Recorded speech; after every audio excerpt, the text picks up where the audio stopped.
नमस्कार साथियों, हाजिर हूँ मैं आज पुनः आपके सामने और स्वागत करता हूँ आपका अपने YouTube channel astro with Kanha में। ज्योतिष के एक महत्वपूर्ण विषय को लेकर मैं आपके सामने उपस्थित हुआ हूँ। साथियों, कई बार आपने वीडियो में मेरे मुंह से या किसी अन्य ज्योतिषी के मुंह से सुना होगा कि आपका यह ग्रह उच्च का है, आपका यह ग्रह नीच का है, आपका यह ग्रह मित्र के घर में है, आपका यह वाला ग्रह शत्रु के घर में है, इसलिए आपको ये परेशानी हो रही है, यह परेशानी हो रही है। तो आज मैं इसी विषय में आपसे बात करने के लिए उपस्थित हुआ हूँ और आज का कार्यक्रम उन लोगों के लिए विशेष होने वाला है जो ज्योतिष को सीखना चाहते हैं, जो ज्योतिष को समझना चाहते हैं। क्यों? क्योंकि बिना उच्च नीच मित्र शत्रु के कुंडली को समझ पाना मुश्किल ही नहीं नामुमकिन है। आइए मैं आपको समझाने का प्रयास करता हूँ। कौन सा ग्रह किस ग्रह का मित्र होता है और कौन सा ग्रह किस ग्रह का शत्रु होता है। सबसे पहला जो ग्रहों का राजा कहा गया है वह कहा गया है सूर्य को। तो सूर्य से ही शुरुआत करते हैं। सूर्य का चंद्रमा, मंगल और गुरु ये सूर्य के मित्र होते हैं। बुध ग्रह सूर्य का सम होता है, अर्थात न मित्र होता है न शत्रु होता है, उसका एक ही फल होता है, एक समान होता है। और शुक्र और शनि ये दोनों सूर्य के शत्रु होते हैं। अब समझाने में मैं आपको बताऊं, जैसे कि मैंने बताया है मंगल की राशि कौन होती है? पहली, आठवीं। यदि सूर्य पहली और आठवीं में बैठ गया तो वह मित्र के घर में हो गया। शनि की राशि कौन सी होती है? 10वीं और 11वीं। यदि सूर्य 10वीं और 11वीं राशि में बैठ गया तो अपने शत्रु की राशि में हो गया। आई आपको भाषा समझ में? यही वह भाषा होती है जो ज्योतिषी उपयोग करते हैं कि मित्र के ग्रह में है कि शत्रु के ग्रह में है।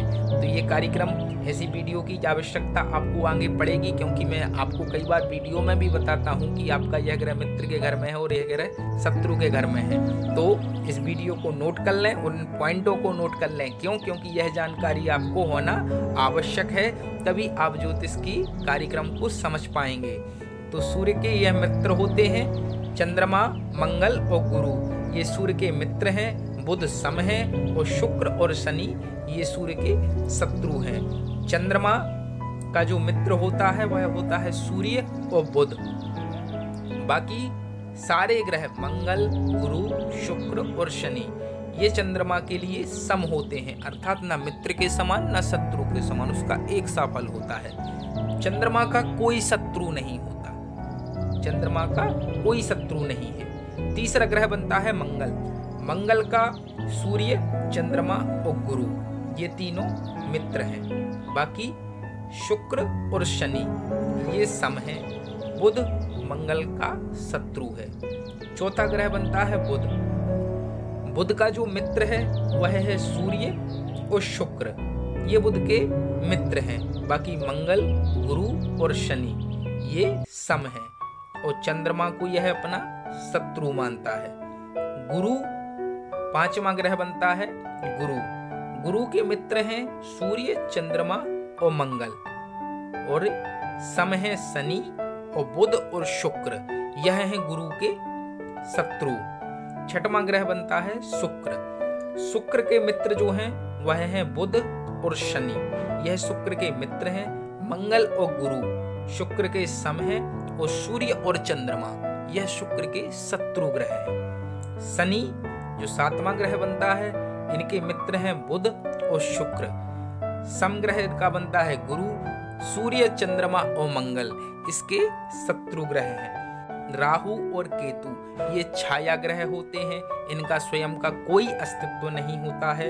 ये जिस भी ग्रह के साथ जाते हैं वैसा फल देने लगते हैं, जिस भी ग्रह के साथ बैठेंगे वैसी इनकी आवृत्ति हो जाती है। यदि शुभ ग्रह के साथ हैं, शुभ स्थान में हैं तो शुभ फल देंगे, अशुभ ग्रह के साथ में हैं तो अशुभ फल देंगे।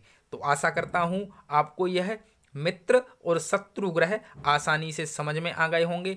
आप चाहें तो इसका स्क्रीनशॉट ले लें जिससे आपको याद बना रहे। अब मैं आपको दूसरा पॉइंट समझाने जा रहा हूं कि कौन सा ग्रह किस राशि में उच्च का होता है और किस राशि में नीच का। सबसे पहला ग्रह है सूर्य। सूर्य हमेशा मेष राशि में अर्थात पहले नंबर की राशि में उच्च का होता है। यदि आपकी जन्म कुंडली में 1 नंबर डला हुआ है और 1 नंबर में सूर्य लिखा हुआ है तो सूर्य उच्च का हो गया। और 7 नंबर में हमेशा तुला राशि में सूर्य नीच का होता है।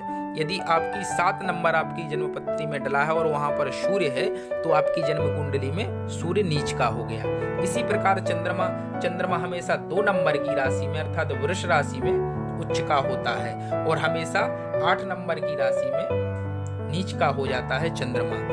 मंगल हमेशा 10 नंबर की राशि में मकर में उच्च का होता है और 4 नंबर की राशि में नीच का होता है मंगल। इसी प्रकार बुध कन्या राशि में उच्च का हो जाता है। कन्या इसकी खुद की राशि भी है और कन्या में यह उच्च का भी रहता है।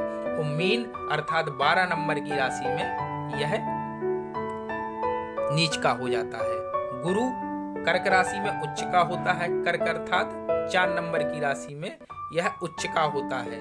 और मकर अर्थात 10 नंबर की राशि में यह नीच का हो जाता है। शुक्र 12 नंबर की राशि में उच्च का होता है। 12 नंबर अर्थात मीन राशि में उच्च का होता है और कन्या राशि में नीच का हो जाता है।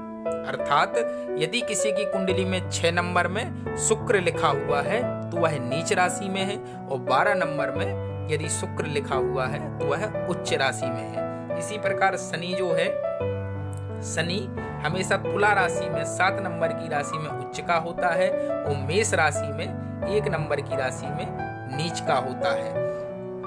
तो आप इनको नोट कर लीजिए। इन 7 ग्रहों का जो अस्तित्व है यह उच्च नीच बड़े ही प्रभावकारी होते हैं। इनका फल जन्म कुंडली में बड़ा ही सटीक होता है। राहु और केतु ये छाया ग्रह हैं, इनका स्वयं का कोई अस्तित्व नहीं होता है। पर कई ज्योतिषियों के मत के अनुसार मिथुन राशि में अर्थात 3 नंबर की राशि में राहु उच्च का होता है और 9 नंबर की राशि में नीच का होता है। और वही केतु 9 नंबर की राशि में उच्च का होता है और 3 नंबर की राशि में नीच का होता है। आशा करता हूँ आपको आज का कार्यक्रम पसंद आया होगा। ये सारे पॉइंट जो मैंने आपको बताए ये ज्योतिष सीखने वालों के लिए और जो ज्योतिष को समझना चाहते हैं उनके लिए ये बड़े ही अत्यंत आवश्यक हैं। शत्रु मित्र और उच्च नीच इनके बिना ज्योतिष का कोई महत्व नहीं है। यह ज्योतिष की प्रथम गणना है, इसको याद करना ही आवश्यक है और इनको समझना भी आवश्यक है। आशा करता हूँ आपको आज का कार्यक्रम पसंद आया होगा। वीडियो को लाइक करें, चैनल को सब्सक्राइब करें और वीडियो को अधिकाधिक लोगों तक शेयर करें। मिलते हैं अगले कार्यक्रम में, तब तक के लिए नमस्कार।